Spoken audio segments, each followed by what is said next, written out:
Part 2 of Tristan and Iseult. It's still the 15th of October 2024. The time is 4:56 p.m. Welcome to Sacred Space at Titania's Realm. We're in the throes of a wonderful storm, and we would have been in one video, but my laptop cut us off after 2.5 hours or so into it. So we carry on. I knew this might happen, which is why I was hesitant where I was going to break it up, if at all, and that decision was made for me by my laptop. But we're back. We're going to carry on, finish the story, and we were at the point where, let me just find where we were at. Brangine and Iseult had forgiven, well, Brangine forgave Iseult for basically sending him away to be murdered. And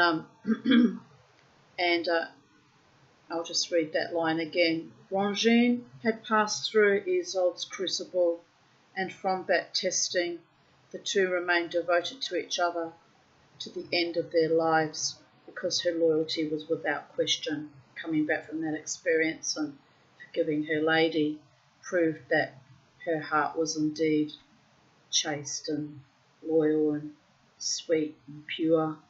Not sure I'd be quite so forgiving. Someone stuck me up in a tree and threatened to kill me. Haven't been forgiving at all of anyone that did that to me. Just ask Davidson how that goes for him still. But anyway, that maybe means that I'm not a very nice person, since Brangine forgave Iseult. We must remember that it's not completely true story, and there's a bit of hyperbole along the way, and human nature being human nature. But anyway, let us continue. No, it was not Brangine who betrayed the lovers, but the lovers themselves. After 2 years, it was not so easy for the lovers to conceal their love. Countless times during the day, their eyes sought each other with tender glances. They disappeared into the Queen's chambers and did not reappear for hours. But it was not until the incident with the Irish Baron that suspicion was aroused. One day, when Tristan was away hunting, a tall, manly baron appeared at court, wearing over his shoulder a lavishly decorated lyre. Gandon had often escorted Iseult in the island. It was on her account that he had come to Cornwall. I'll be back. I've got to shut my bedroom windows. Just realised.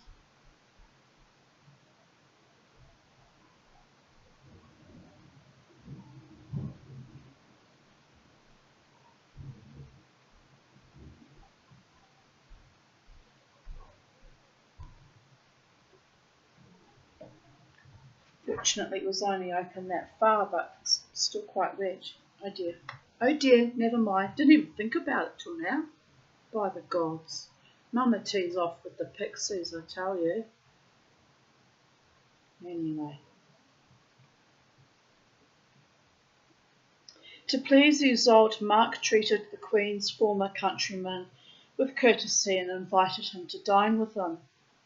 Gandon sat beside Mark and ate and drank, and when the board was removed, Mark invited Gandon to play a song for the court on his lyre.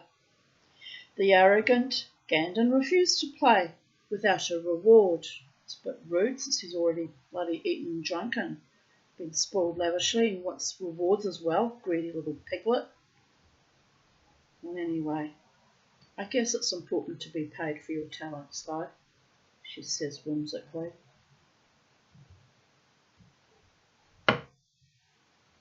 impetuously. Mark opened his arms wide and replied, I am at your service. Play for us, and I will give you whatever you wish. Gandon played 2 songs for the court, and then said, I claim Iseult, who is fairer than gold. Do not be foolish, the king said lightly. But Gandon became indignant and cried, Your Majesty, where is your honour? If you do not keep your word, you are not fit to be king. I am willing to risk my life. I claim Iseult. Whoever contests my claim, let him fight with me. The king looked up at the tall, stalwart baron, and as no other vassal came forward, Gandon quickly left the court with the weeping Iseult. The narrator says, How generous the king is!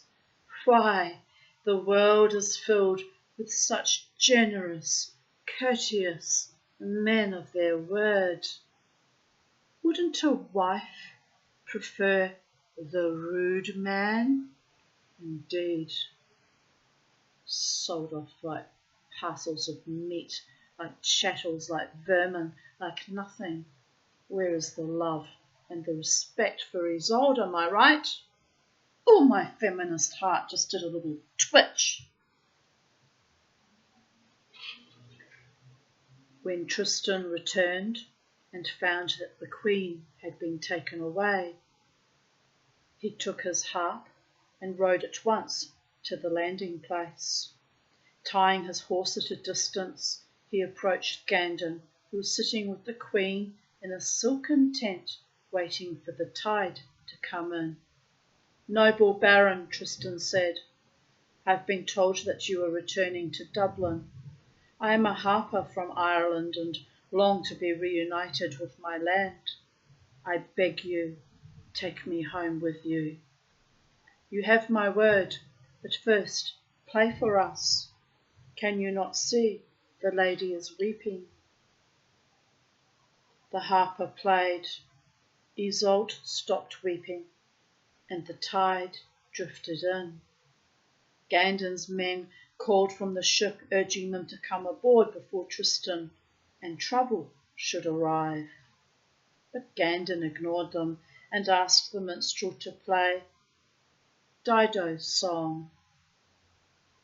Soon the water rose to such a height that a long-legged horse was needed to reach the ship's gangplank. Tristan offered his horse. Gandon offered him fine clothes in exchange. When Tristan returned with his horse, Iseult refused to go to the boat unless the minstrel carried her.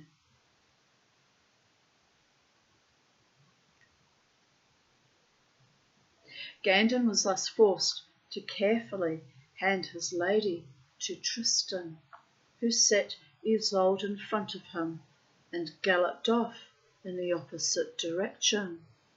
Stop, fool! Gandon shouted. Fool? Tristan repeated. You confuse us. You outwitted the king, but Tristan has outwitted you. Keep your fine clothes, my cuckoo. You have given me the best your tent has to offer. Tristan and Iseult did not return to court until late that evening. Then Tristan, looking pointedly at the barons, advised the king to be more cautious about giving away the queen for a song. There's a word I would use. It's an Americanism. Starts with M and ends with R, and it's got kind of a R in the middle of it. Motherfucker. But anyway, you feel me. You feel me, women of earth, being sold to a rapist for a song. Soon after this, two barons discovered Tristan and Iseult naked in Mark's bed. They conferred with the other barons and then went to Mark and spoke harshly. "Sire, you've placed your trust in Tristan, and Tristan has deceived you. Tristan loves the Queen, and the Queen loves Tristan." Oh, sweet, innit? "Villains, cowards," the king cried. "How dare you speak evil against Tristan? Twice he risked his life to save yours." "Sire, it is a known fact, and we are not the only ones who speak of it. If you do not banish your nephew, we will leave your court and take the other barons with us. We cannot live at court with such dishonour." Mark was silent. Tristan was his delight, Iseult his joy. But he knew he could not remain king without his barons. Mark was forced to choose. Always takes the coward's way out, that one, doesn't he? Selling his wife for a song. It's not fit to be king. It's not fit to lick my boots. But it's a story. I have to go with it, babies. Narrator says, "But what to choose, and whom to choose, and when to choose, and how to choose, and how to win and not to lose, or how to win and not to choose." Ah, "Advise me," Mark said. "You are my counsellors. I do not know how my nephew could have wished to have shamed me, but I do not want to lose your service." "What shall I do?" "Send for the prophetic dwarf, Tristan," the baron said. "He will devise a plan." Mark sent for Tristan. Tristan arrived and advised Mark to send Tristan before dawn with a sealed letter to King Arthur, but not to tell Tristan of his mission until they had retired to the bedroom. The dwarf predicted that Tristan would not be able to resist visiting the Queen before he left in the morning. After Tristan received his mission, he lay in his bed and could not sleep. He heard footsteps and watched as the malicious dwarf crept into the room and sprinkled flour on the floor between the king's bed and Tristan's bed. Tristan knew it would be folly for him to visit the Queen that night, but as soon as the others went out of the room, his passion overcame his good sense, and he leapt from his bed to the king's. There were no footprints, but that day Tristan had been hurt during the hunt, and as he leapt, his wound opened and bled. Outside the palace, Tristan looked at the full moon and said, "Now let us go in, they are lying together."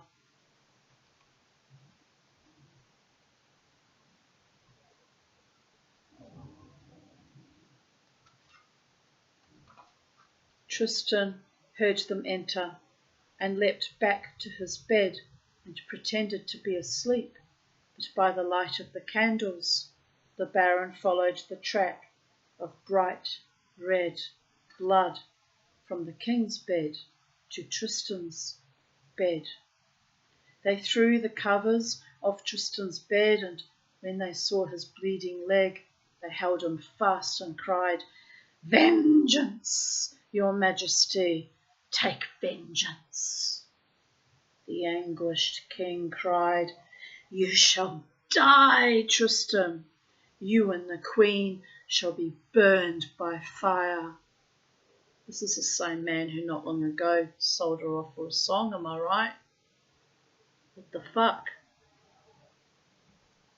The Queen has done no wrong, Tristan cried. Sire, in the name of Christ, do not harm the Queen. If any man would accuse the Queen of acting sinfully, let him fight with me. The King would not listen. Tristan was dragged away by the guards. In the morning, at the first hour, the King ordered a ditch to be dug, which was to be covered with vines and thorns. The people gathered outside the palace, begging the King to show mercy on Tristan, their defender. In his anger, the King said, "Whoever petitions me shall be burnt first." When the barons petitioned Mark for a trial, he said, "Light the fire." Wait a minute, what am I doing here?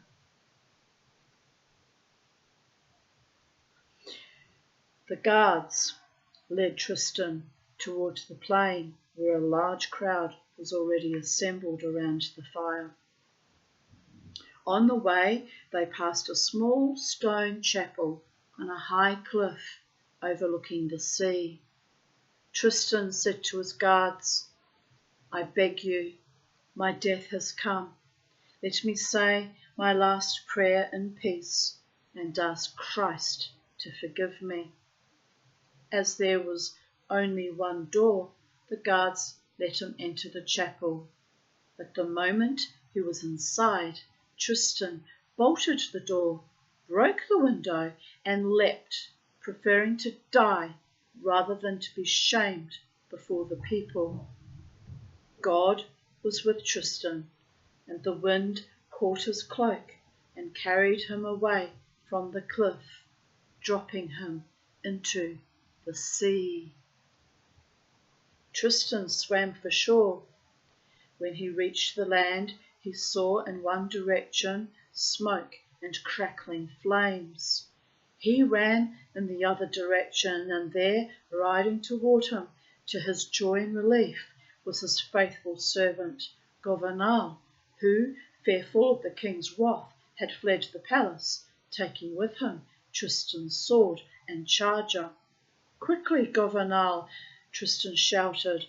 "God has saved my life, but if I do not save the Queen, I would sooner be dead." "Slowly, slowly," Governal counselled. "Let us ride to the fire, hide near the thicket, and wait for our revenge."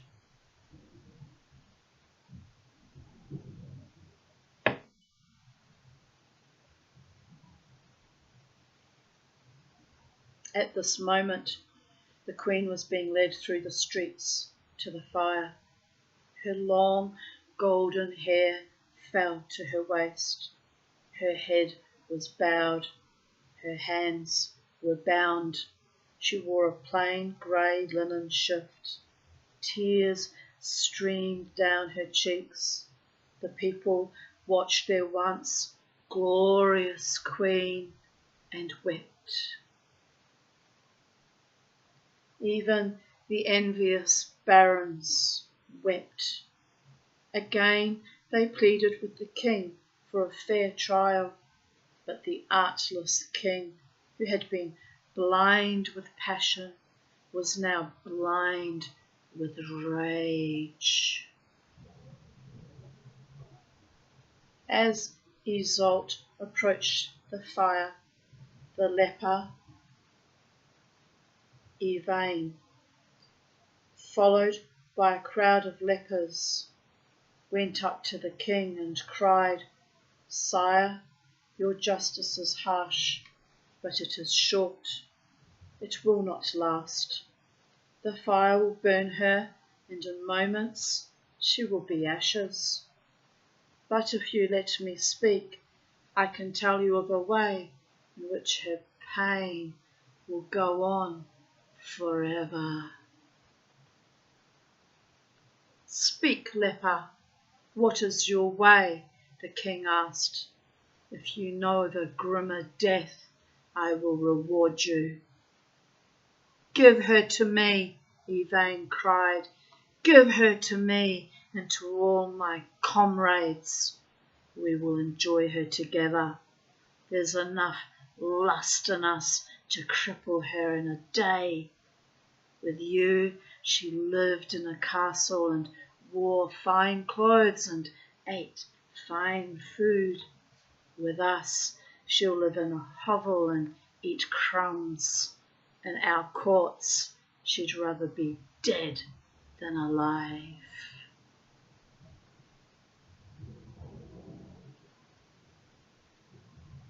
Mercy, mercy, your majesty, Iseult pleaded. Let me rather be burned by fire. The blind king took her arm and gave her to Yvain. Narrator. How unkind, but he is blind, blind, blind, blind. Pity the wife who is wed. Pity the people who are led by the king who is blind, blind, blind.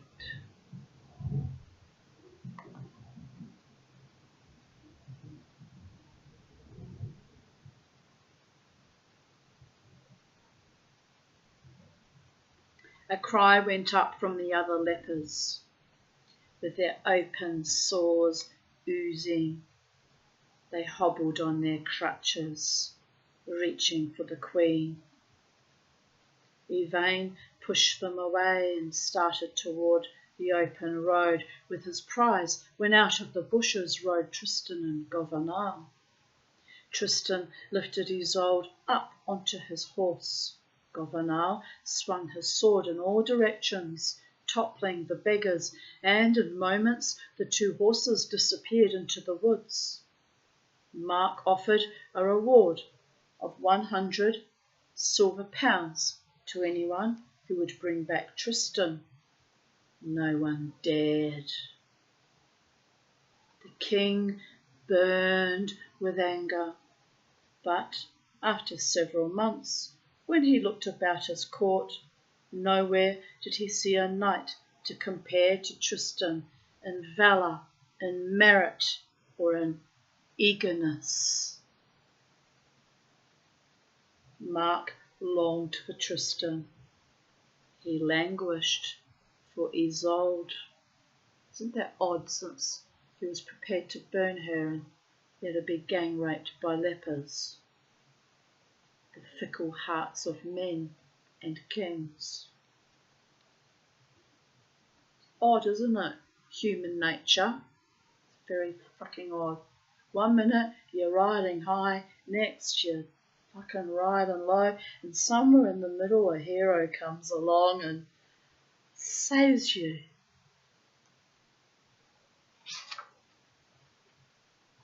The lovers fled. They fled over rocks and brambles. They fled through the forest until, after many days, they came to the woods of Morois. Governal returned to Cornwall. Under a leafy lime tree, the lovers built a hut of leaves and branches over a carpet of green grass. There was sunshine, there was shade, there were flowering fruit trees, bushes, flowing streams, the song of the nightingale, the song of the thrush. There was man, there was woman. Narrator says, some say other pastimes are needed, but I remember long ago a time when love alone was sufficient. Shall I count for you love's ways? Pleasure, tenderness, passion, ecstasy.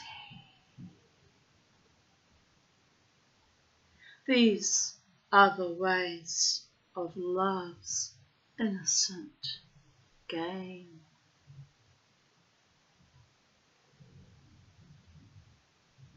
When winter came and there was little to eat, they were still content.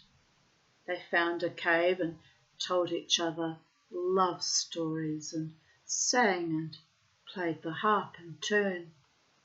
They loved each other as their hearts prompted. How did they love? Their love was a part of the cave, and the cave was round and high and broad.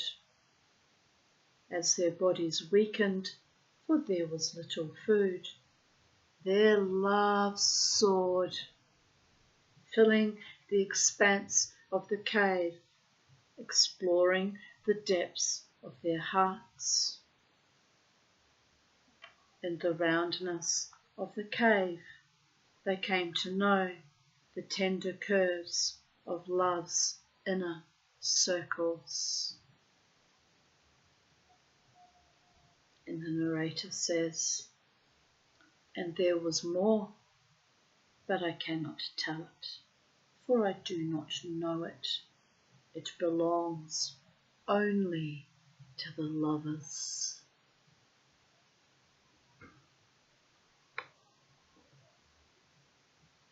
Winter passed and spring came. The blackbird, the thrush, and the nightingale sang. Tristan imitated bird calls. Then one day they heard the king and his party hunting in the woods nearby, and they were afraid. That night Tristan placed a sword between them, and it happened that at dawn a huntsman chasing a white runaway hart discovered the lovers' cave and led the king to the cave, hoping for a reward. Mark approached the cave ready to kill the lovers, but when he saw the naked sword separating Tristan and Iseult, he did not know if they were innocent or guilty. He looked at the two he loved the most in the world. Iseult had never looked so beautiful. She wore on her head not a crown, but a chaplet of clover. Her cheeks were flushed, her throat was white, her breasts were round and full. Mark looked at Tristan. Tristan's lips were parted as if in song. Mark remembered the many songs Tristan had sung for him when he was a young man at court. At that moment, a tiny sunbeam entered the cave and danced across Iseult's red lips. Mark chose to see what he wished to see. He knelt and placed his glove by the Queen's cheek. Then he took Tristan's sword and replaced it with his own and quietly left the cave. A moment later, Iseult woke with a start. She had dreamt that two lions were about to devour her. She begged for mercy, but they were so hungry they began to eat her hands. She screamed. Tristan woke and reached for his sword, but it was not his sword. It was the king's sword. Then Iseult saw the king's glove. We must flee, Tristan said. The king has discovered us. We must flee. They fled. They fled toward Wales. They fled, not daring to spend the night where they spent the day. They wandered in the forest like wild animals, until a change came over them. And the narrator says, I told you of the love potion which the queen had made. Yes, but I did not tell you of its duration. A story takes a moment or two to unravel, and certain details are best left till later, which is to say, now. If those who drank the love potion were separated before 4 years' time, they would die of anguish. But after 4 years, although their hearts would remain as one, they would not be ruled by the potion and could live apart. 4 years, 4 seasons, 4 directions. Turn. And so it happened that after 4 years at a certain hour, Tristan was in the woods hunting, and he stopped. He thought of the king and how he had wronged him. He had estranged Mark from his wife. The king had not known of the love potion they had drunk, and yet, when he had discovered them in the cave, he had been merciful. He thought of Iseult and how he had wronged her. She had been given into his keeping. She was the daughter of the King of Ireland and deserved to live in a palace with servants and fine clothes, not to be wandering in the woods like a hunted animal. At the same hour, Iseult thought of the king. From the moment she had arrived in Cornwall, he had treated her with honour and respect. The man who had given her over to the leper was not the same king as the one who had given her his glove. And Tristan was the greatest of knights. He should be leading vassals to war, hunting and hawking and gaining great merit. And so when Tristan returned, they spoke together and decided to go to Friar Ogren, who lived in the woods, to ask his help in bringing about a reconciliation with the king.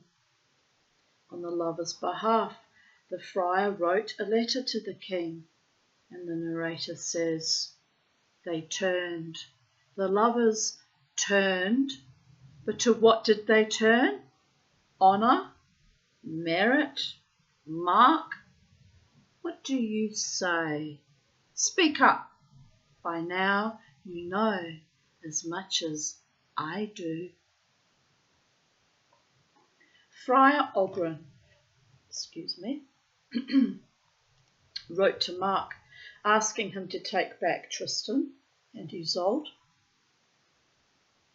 If the king would not accept Tristan as his knight, then Tristan would cross the seas to serve other kings.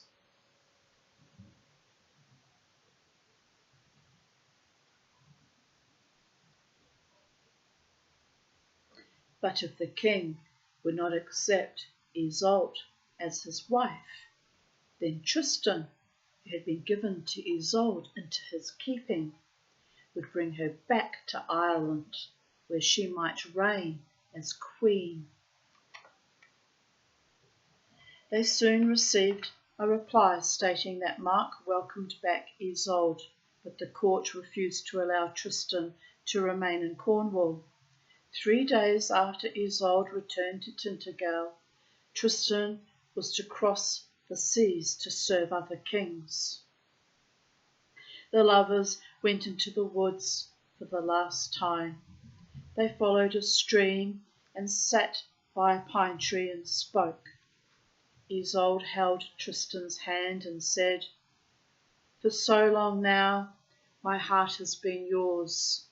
Wherever you go, my heart will still be yours. But promise me, you will guard your life well For if you die, I will not live, and I will guard my life, not for my sake, but for yours. We are one life, one flesh, one Tristan, one Iseult. Tristan said, no matter what happens to my heart, you will never leave it. Then Iseult took from her finger a green ring and gave it to Tristan and said, as my life is yours, this ring is yours. If you are ever drawn to love another woman, remember this moment and how my heart feels, and let no one be closer to your heart than Iseult. And if you ever need me, send me this ring, and no king or wall or tower will keep me from you. Oh, kiss me, my friend, kiss me, and let our kiss be a pledge that we remain one Tristan, one Iseult, undivided. Iseult prepared to return to Cornwall, but Tristan, at Iseult's request, did not leave at once. He secretly stayed in the forest with the forester, for Iseult feared the envy of the barons. Friar Ogren went to buy clothes for Iseult. With great pleasure he spent his life savings on lavish silks and wools, as well as a gentle palfrey which had a saddle with gold trimmings. On the day the Queen returned to Tintagel, the streets were strewn with flowers. The bells tolled, and great silks and tapestries hung from every window. Not since the day of their wedding had the Queen been so honoured. Mark too was happy, although he did not share with Iseult the glorious things that God can bring to pass between lovers. He was happy, for he possessed the Queen in body as well as in name. But as Iseult feared, so it came to be. A month after her return, when the barons were hunting with the king, they said, "Sire, the Queen has returned, but she has not vindicated herself. If she cannot prove her innocence, she must be banished." "By God, will you never be done? First you have driven away my nephew, now you would banish my wife. When Tristan offered to defend her, all of you were silent." Still, when the king returned home, he was troubled. Iseult spoke softly but firmly. "Your Majesty, I am willing to make my defence, but I am afraid that no matter how many trials I undergo, your barons will ask for more. Therefore, ask King Arthur and his household to be my witness, this one time, and for all time." The king agreed. Word was sent to Stirling to request King Arthur's presence, and Iseult sent her squire Perennis to ask Tristan to be at the shore by the White Land, dressed as a miserable pilgrim, 10 days after the new moon. The members of King Mark's court as well as King Arthur's court waited in great numbers at the White Land. No one recognised Tristan, for he had stained his face yellow and blackened his clothes. He was wearing a ragged cloak and leaning on a gnarled staff. When Iseult arrived by boat from Cornwall, she asked that the hearty pilgrim by the shore carry her through the marshy land to the plain. The pilgrim was summoned, and as he held Iseult in his arms, she whispered in his ear, "As soon as we reach land, stumble and fall between my legs." Tristan did as she asked. He put her down and fell into her lap. The attendants pulled him away and were about to beat him, but the queen said, "Let him be, he has done his best."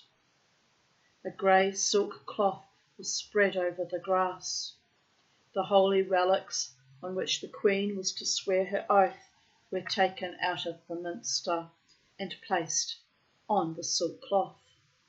The barons paced up and down debating the exact wording of the oath Iseult was to take, but before they reached their decision, the queen stood and spoke.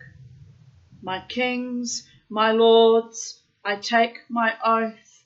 I swear to you by God and by these holy relics that no man ever came between my thighs but my king and this poor pilgrim who carried me from the boat and fell on me in the sight of all of you."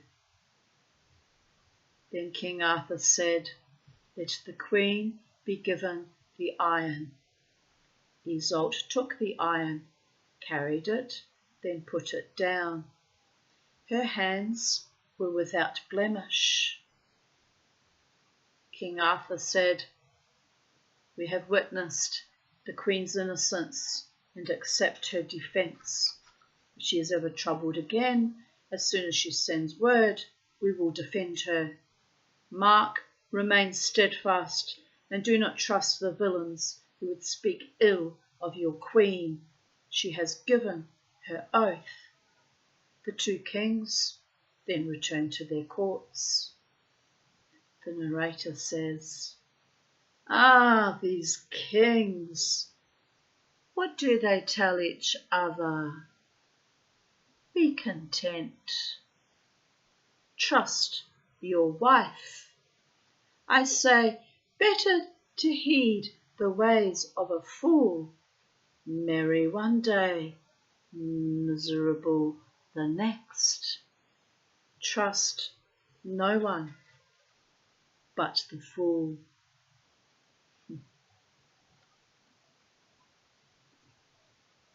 Several days later, Tristan set sail. Iseult watched Tristan's ship sail and felt her soul was leaving her. "Where shall I find myself now?" she wondered. "Tristan departs and leaves with my life. I am here sitting at Mark's side. I am there sailing with Tristan, and I am nowhere. Whoever was so divided, Tristan must leave if he would live. Anyone who would stop his friend from living is no friend. But how can I live? How can I live in such torment? How is it that my heart does not break? Oh, Tristan, no two lives were ever so intermingled. We hold each other's death and life. I must live so you may live. Live, my friend." Tristan sailed to Wales, where he stayed with the carefree Duke Guilan. The Duke owned a marvel, a wondrous fairy dog named Petit Cru. When Tristan saw this beautiful little fairy dog, he wanted it for Iseult.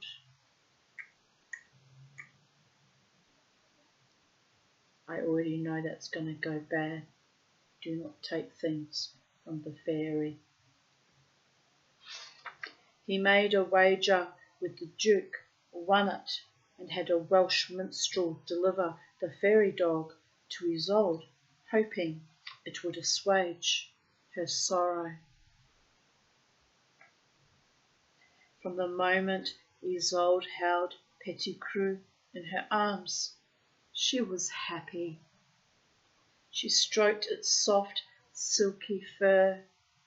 She held it to the light. Its fur changed from moment to moment, taking on every colour in the rainbow. Azure, saffron, clover, scarlet, black, white, violet. Iseult was content. It was only after a week that she realised there was a magical spell attached to the bell which hung round the dog's gold collar. The tinkling sound of the crystal bell caused its listeners to fall into a trance, forgetting all grief or sorrow. At this discovery, Iseult pulled the bell off the dog's collar and threw it into the sea. "How can I live in happiness," she said, "while Tristan is in distress? If my life is his, I will share his sorrow as well as his joy." And so she gave up her chance for pleasure. From Wales, Tristan sailed to Parmeny. His parents were dead, but his brothers welcomed him warmly. They took him stalking and hunting. They visited knights and ladies. They attended tournaments. But Tristan remained in anguish. To rid himself of his agony, he set off for the wars in Germany. He won great merit in Germany and then went on to Spain. After 2 years, he returned to Parmeny. In all of this time, he had had no word from Iseult. His life was a living death without his lady. Near Parmeny was the small duchy of Arundel. At this time, the court of Nantes, not Nantes. Well, it sounds similar. And it was the Count of Nantes, was attacking the Duke, for he wished to carry off the Duke's daughter. It's not actually funny, I know, I couldn't help myself. Just turn of phrase. Hoping to forget his sorrow, Tristan rode to Arundel. Nonsense are not fucking funny, baby girls and baby boys. Trust me on that one. Soon he and the Duke's son, Caherdin, became companions, and together they routed the Count from Arundel.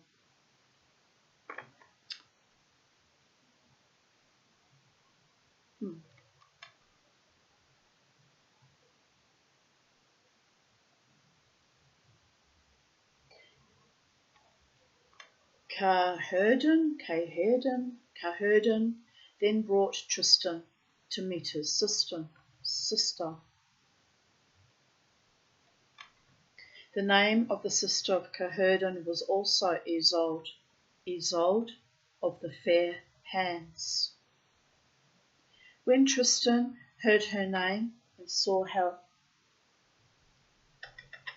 lovely she was, his old pain returned. Yet he was glad of this pain, for it brought him closer to his lady. Tristan spent many days with Caherdin and his sister. When he looked at Iseult of the fair hands, he thought of his own Iseult, and he composed many beautiful melodies, which he sang for the two Iseults. There was one refrain which he sang again and again: Iseult my fair, Iseult my breath, Iseult my life, Iseult my death.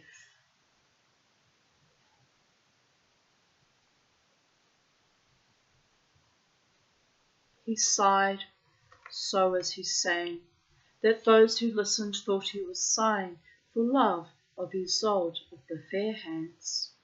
Iseult, too, thought he was languishing for her, and she sighed when he sighed. She laughed when he laughed. She turned shining eyes toward him and made herself so alluring that Tristan was caught by her affections.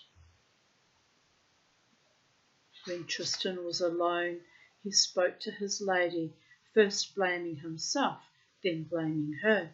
"My lady, how faithless I have been. You have kept your pledge. You love only one Tristan. I love two Iseults. But I am far from you, and I have no joy in life. If you loved me, you would have sent a messenger who would have searched the world until he found me. But you have your fairy dog and delight in Mark, who takes his pleasure in your body, whereas I have given up all pleasure for your sake. Perhaps, if I were to divert my passion, I might know what it is that you experience with Mark. I, too, want pleasure. I, too, wish to live." What he said, am I right? Babies. The narrator says, in his confusion, Tristan imagined, as many of us do, that in going against love, he could gain love. Tristan allowed his grief to turn to anger. Not so difficult, for, as we have seen, he was already drawn to another woman. It's funny how they do that, turn on their beloved ones when someone new's on the horizon. Babies.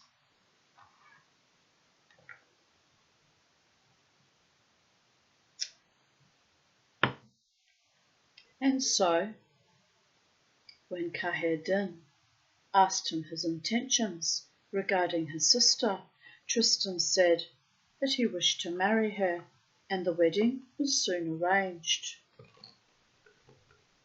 Dear goddess, faithless and feckless men. It's enough to turn your stomach, isn't it? Honestly. Well, my man, when he comes, will have eyes only for me.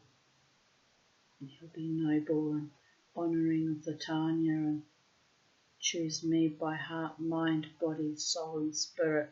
Soul belongs to God. There'll be no other woman who will take his mind and eyes and tongue and loins from me. None. I don't share.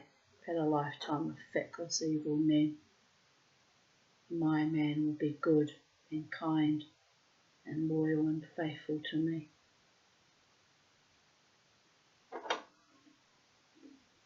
Better luck in the next dimension, am I right? Haven't had any luck in this one, by the gods.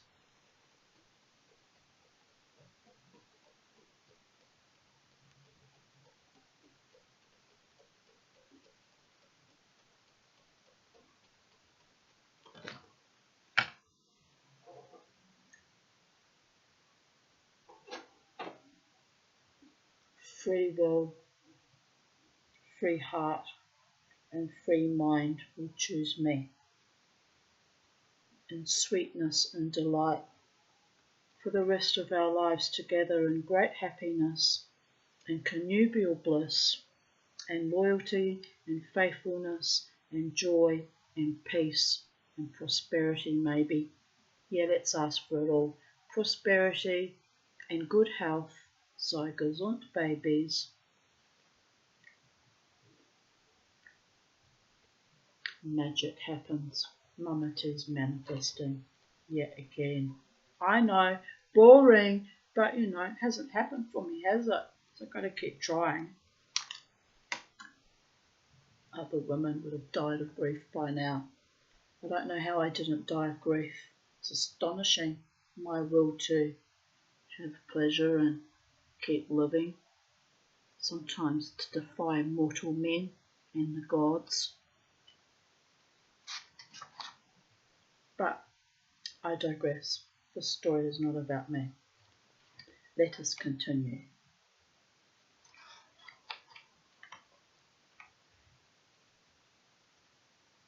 On Tristan's wedding night, his valet drew off Tristan's tunic, and the green ring fell to the floor. As Tristan knelt to pick it up, he remembered the day in the forest when Iseult had given it to him. He remembered the woods of Morwa and how she had suffered for him and how she had loved him. He remembered their kiss and their pledge. His heart spoke to him, and he understood that, although whatever he would do, he would hurt one of the Iseults, he knew he must obey his heart. His wife was waiting. Tristan sat down on the bed. What was to have been a great pleasure was now a duty he could not complete. His wife opened her arms and said, "My love." "My friend," he said, "I am sorry. An old wound has reawoken on my left side. We must wait for another time to take our pleasure." "Oh, my lord," she said, "I am more sorry for this wound than for any other ill in the world, but I will wait until you are well." The next day, when they placed the wimple of the married woman on her head, Iseult of the fair hands did not speak of what had happened on her wedding night. But a month later, when she and her brother were riding through the stream and her horse stumbled and the water splashed her thighs, she laughed so loudly that her brother asked, "Sister, why do you laugh in this way?" "Brother," she answered, "this water is more bold than ever was bold the bold Lord Tristan." On further questioning, she told her brother the truth of her marriage. Caherdin angrily confronted Tristan, and Tristan said, "Come, my friend, ride with me into the woods, and I will tell you my misery." In the forest, Tristan revealed the story of his heart to his friend. Caherdin listened in amazement and sadness. Then he said, "This is my advice. Let us go to Cornwall and see if your lady still cares for you. If she has forgotten you, then perhaps you can give yourself freely to my sister." Tristan said, "The heart of a friend is worth more than all the gold in a country's treasury. Yes, it is. Let us go, my friend." Tristan and Caherdin sailed for Cornwall dressed as pilgrims. On the day they arrived, Mark's court was returning to Tintagel. They hid behind bushes and watched the procession. First came the king's procession, then the queen's. In the queen's procession, the serving girls rode first, then the wives of the nobles and barons, and finally there rode the loveliest woman Caherdin had ever seen. "Is it the queen?" Caherdin whispered to Tristan. "Is it Iseult?" "No," Tristan replied. "That is her attendant, Brangien. Wait." At that moment, the road grew bright as if a cloud had suddenly moved away from the sun, and there appeared the most beautiful woman in all of England and Cornwall, Iseult the Fair. Iseult of the golden hair. That night, as Iseult lay sleepless in the king's arms, she listened to a nightingale singing. It seemed to be lamenting rather than singing. She thought of Tristan and of the woods of Morrois, and how he had imitated the songs of the birds. Just then the melody quivered. She knew it was Tristan. She slipped from the bed, out of the room, down the stairs, through the corridors, into the garden, and stopped.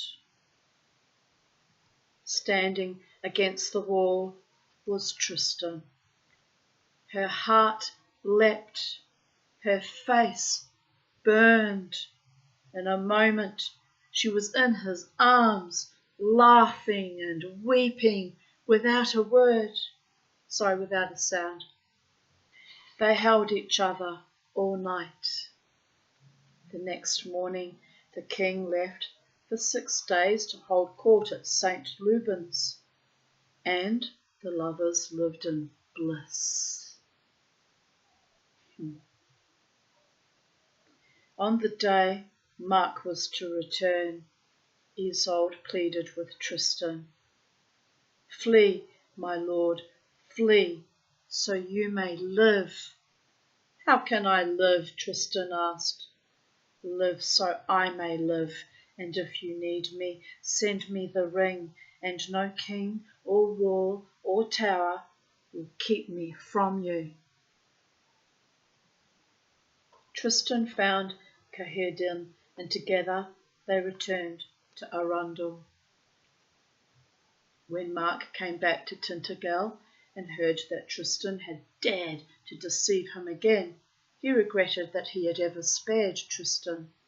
He sent word to Parmenie that Tristan had forfeited his right to return to Cornwall. He tripled the ransom on Tristan's life. Tristan was then in great distress. "How can I live without my lady?" he thought. "And my lady? Will she imagine I am too cowardly to risk seeing her? No, there is always a way, even a fool." And then Tristan knew what he would do. And the fool says, "Ah, friends, pay close attention, for Tristan has caught on. Tristan would take my place." He shaved his hair, he scratched his face, he ate herbs so that his cheeks puffed up. He set out without horse or sword or helmet. He walked, he suffered, and he walked. He crossed the seas and changed his name and his voice. He brandished his stick and swatted at all who crossed his path. He entered the castle at Tintagel, and no one dared to stop him, for he had become a fool. He went up to the king and queen and bowed.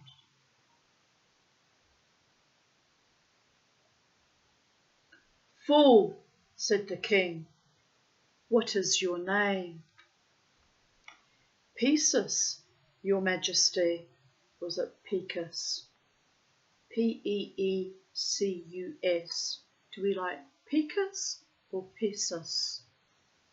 I guess Pecus, since makes more sense. "Pecus, your majesty." "And who is your father?" "A walrus." "And your mother?" "A whale." "Your majesty, give me your wife to wed, and I will give you my sister in exchange." "And what will you do with my wife?" "I will build for us a house of flowers and roses in the sky, and there we will be merry. But, Your Majesty, you know I have another name, Tantris. I am Tantris the minstrel. Ask Brongine, she knows. She remembers the love potion that caused us all such distress, and if she says it is a lie, then it's a lie that I have dreamt every night since. Enough jesting, Picolet, said the king. Too much sorrow and too little jest. En garde, Your Majesty, look at me. You remember the naked sword in the woods of Morois? Fool, cried the queen. You should have drowned in the waters in which you were born.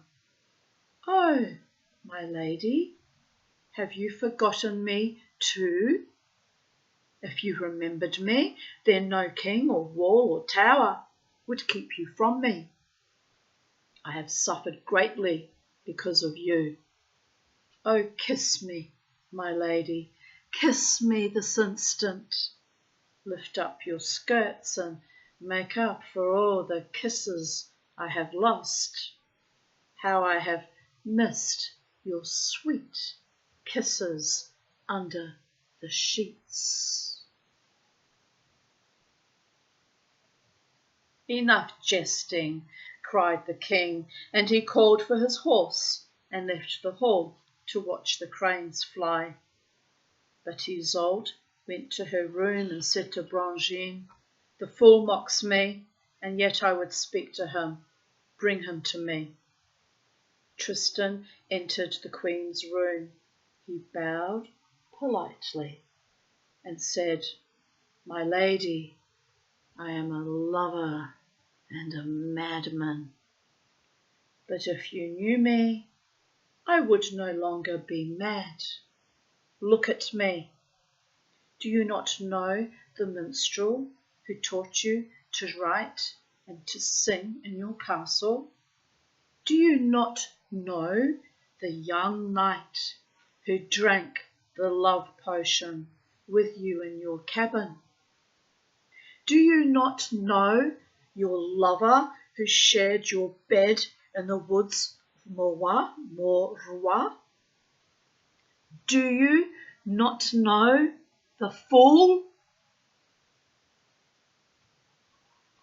I know, said Iseult,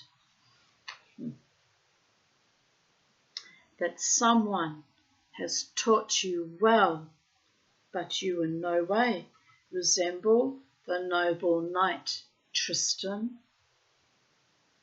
Ah, my lady, once I had a love, but now I have none. I have such sorrow.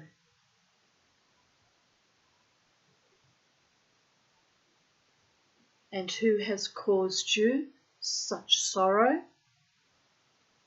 My lady has caused me such joy. Yet I have one hope left, her pledge. When we parted, she gave me her pledge. It is a small token, but it has never left my person. Perhaps she will recognize it. Then he took from his pouch a green ring. When Iseult saw it, she knew at once it was Tristan, and she fainted. Tristan caught her.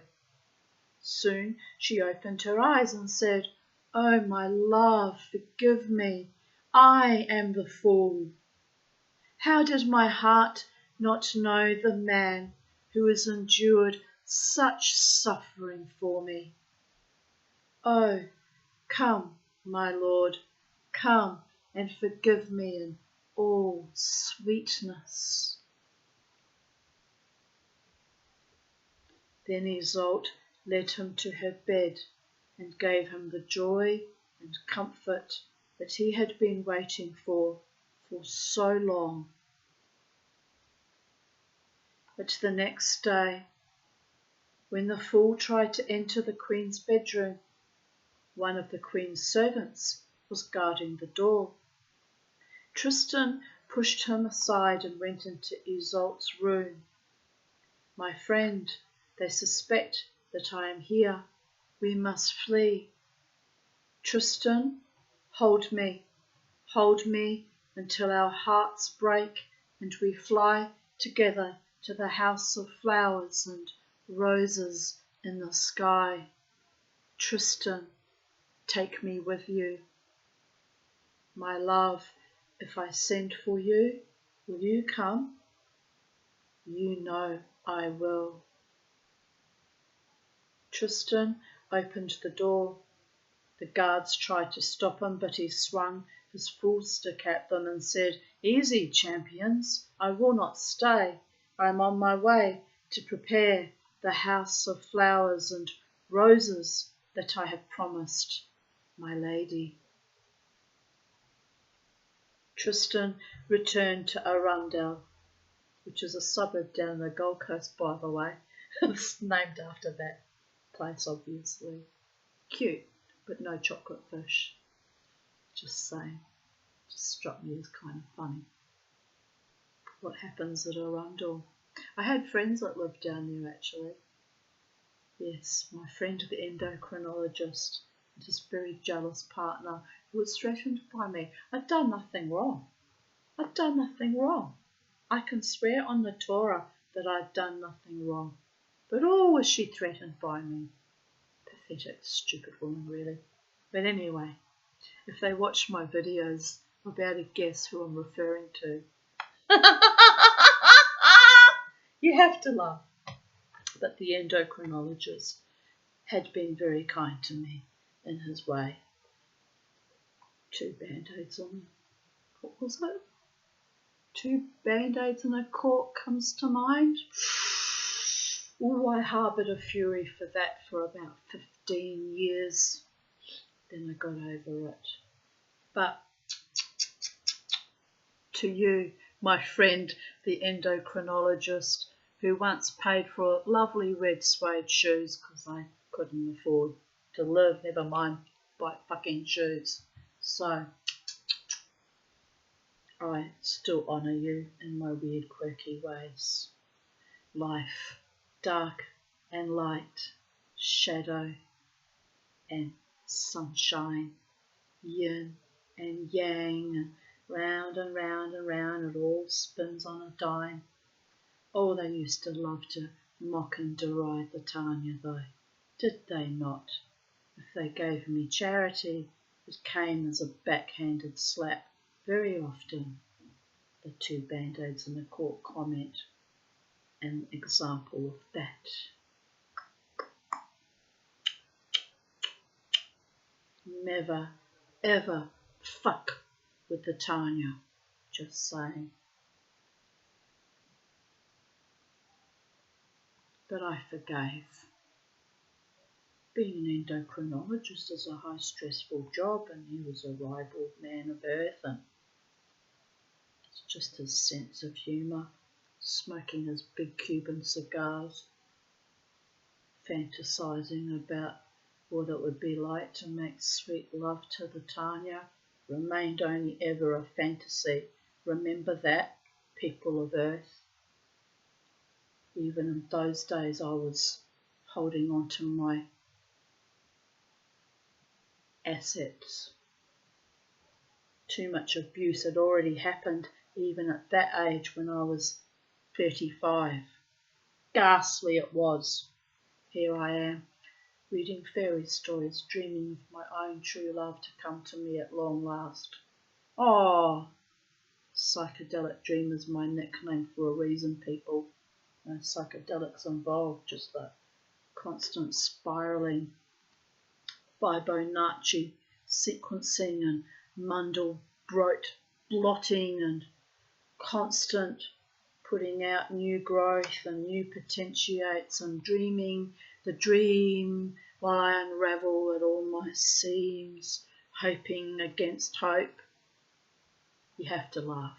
It's getting A little bit funny, isn't it? We're not having that song again, David Davidson. Calm your farm. Although when I listened to all the lyrics, even I had to laugh. How clever my subconscious is, and my ghosts, am I right? They're very clever, very funny.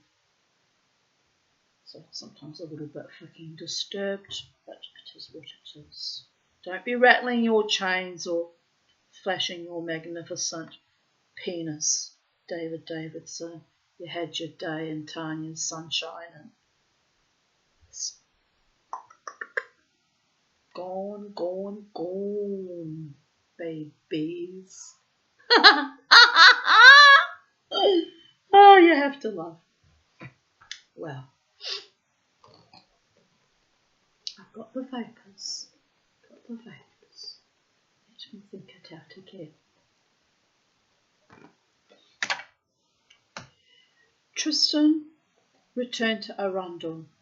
He was separated once again from Iseult, but not from love. By now, Tristan was known throughout Brittany and Normandy for his compassion for those who suffered in love. Oh, please, may I have some compassion. And many came to Tristan for help. One day, a knight, a dwarf, whose name was also Tristan, pleaded with Tristan to help him rescue his wife, who had been stolen by Iseult and his 6 fierce brothers. Tristan and the knight set out through the woods for Iseult's castle. On the way, reminds me how I used to rescue Lucy from drug dealers too. Honestly, always having to be the man in the equation. I'm a bit tired of that too. Can't I just be sweet and docile and a bit fucking pathetic for once and have a man take good care of me for a change? That would be nice. Wouldn't that be nice? I was very impressed when Adrian said, I dived in to protect you, Tanya. How did he put it? It was very sweet and romantic, actually. I'll always have your back, Tanya. Sweetheart you have. Very sweetheart. Had to rethink my opinion of you in that moment. Mama T's doing lots of rethinking about how she's been cock-blocked and tricked and held back from true love potentiates. Oh, but the spell is broken, my darlings. The spell is broken. On the way, the 6 brothers attacked them. The fight began and did not end until all were dead except Tristan.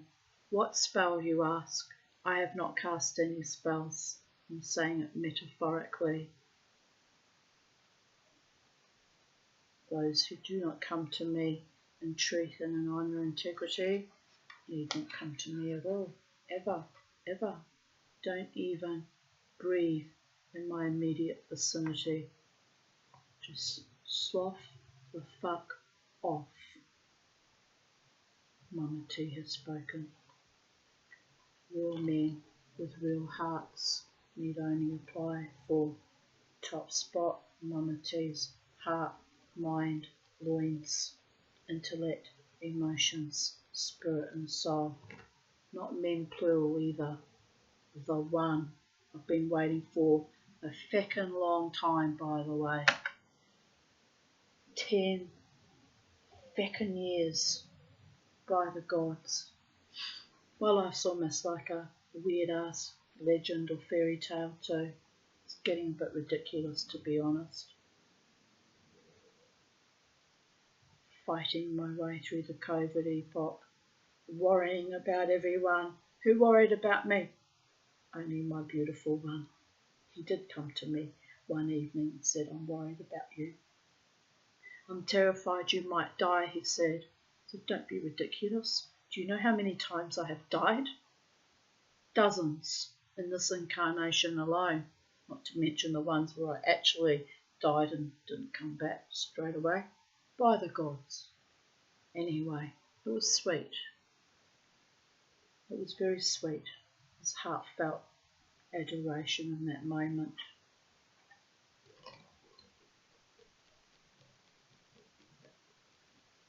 Men who worry about me.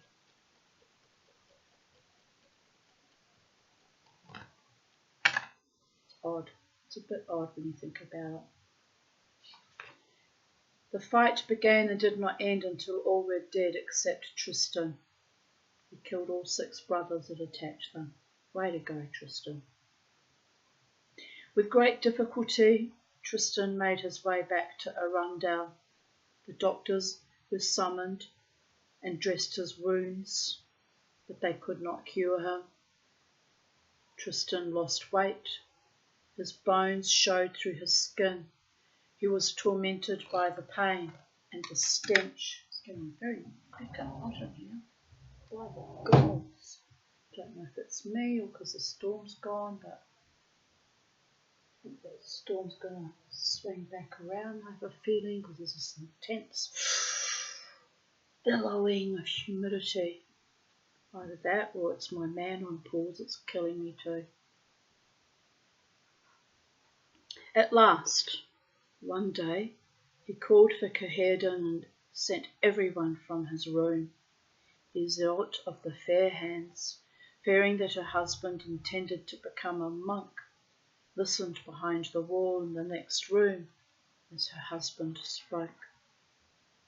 Caherden, I am dying, and the only one who can cure me is the Queen of Cornwall. She learned the healing from her mother long ago in Ireland. Oh, that's better.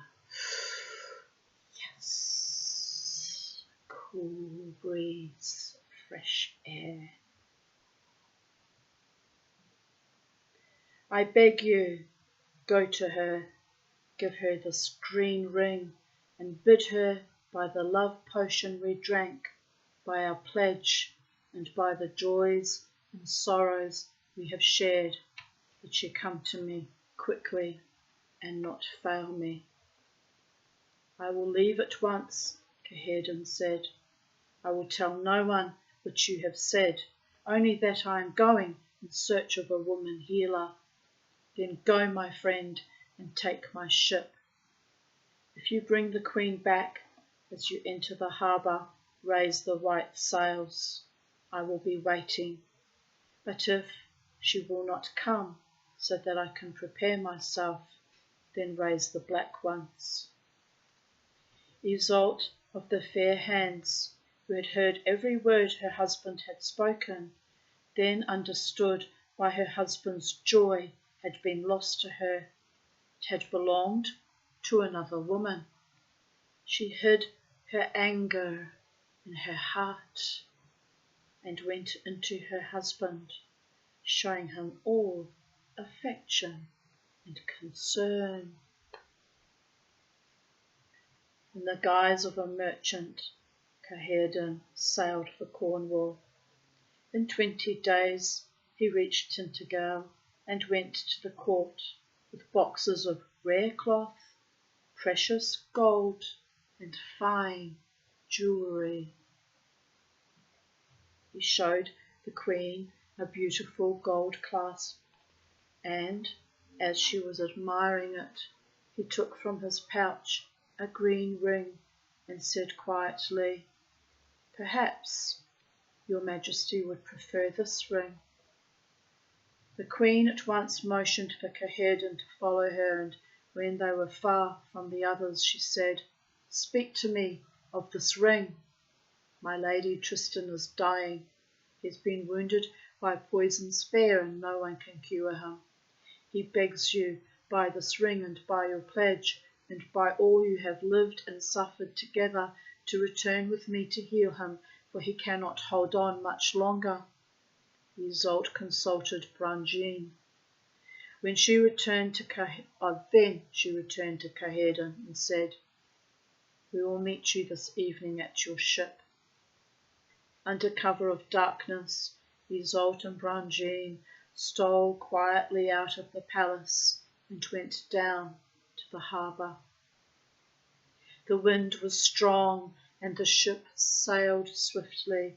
But just as they were in sight of land, a storm came up, a tempest so strong that all who were on board wept and cried in fear. The sails were lowered, and for 5 days the tempest raged, and the ship turned round and round. Iseult begged God to allow her to reach Tristan in time. At last the wind dropped, and the storm ended. Caherdin hoisted the white sails and entered the harbour, but Tristan had become so weak he had to return to his room and ask his wife to sit by the harbour and wait for the ship. When Iseult of the fair hands saw the ship, she hastened to Tristan's room. And the fool speaks now. Tristan, take my fool's stick, tell your wife your story, beg her forgiveness, speak, my eloquent Tristan, speak. What is it? A cruel surfeit of courtesy, a fatal lack of courage? There is little time. Off with the mask, speak. But you are too weak. The game, love's game, is played. My lord, she said, my brother has returned. This very moment your ship has entered the harbour. Beautiful lady, Tristan said, tell me, beautiful lady, what colour are the sails? The sails are plain to see, for there is little wind, and he has hoisted them high. The sails, my lord, are black. At these words, Tristan felt more pain than he had ever felt in his life. He turned his face to the wall and said, my love, you could not come to me, and I cannot hold on any longer. He spoke her name 4 times. Iseult, Iseult, Iseult, Iseult. And he died. Iseult of the fair hands fell to the floor, weeping. The news of Tristan's death passed through the great house, and the knights and ladies wept loudly. At that moment the ship docked. As Iseult and Brangin went onto the shore, they heard the bells tolling and the people weeping. Iseult asked an old man what had happened. Oh, my lady, he said, it is a great sorrow, a great sorrow. The best knight, the noblest who ever lived, Tristan of Parmeny, is dead. Iseult could scarcely breathe. She threw off her cloak and hurried through the streets towards the castle. The Bretons who saw her pass marvelled at the sight of her, for they had never seen a woman of such dazzling beauty. Iseult entered Tristan's room and said to the kneeling woman, rise, my lady, and let me near him. I have more right to mourn him than you, for we have loved each other all these years. Then she lay down beside him and took him in her arms. She kissed his eyes, his cheeks, his mouth, and then she held him. She held him until her soul joined his. One man, one woman, one woman, one man. Tristan, Iseult, Iseult, Tristan. Round and round, up and down, The masks are off. My fool's tale is done.